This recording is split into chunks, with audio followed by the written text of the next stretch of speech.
Ready to declutter your Facebook friend list and reclaim your online social space? Hey there, today I'm going to walk you through exactly how to delete a friend on Facebook, step by simple step.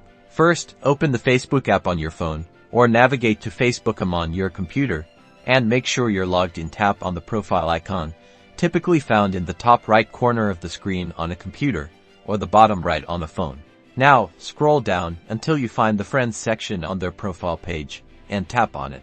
This will bring up a list of all of your Facebook friends. Scroll through the list until you find the person you want to remove. Then, look for the three dots next to their name and tap on those three dots. A menu will pop up. In this menu, you'll see an unfriend option. Tap on unfriend. Facebook will then ask you to confirm your decision. A small window will appear asking if you're sure you want to remove them as a friend. Tap confirm.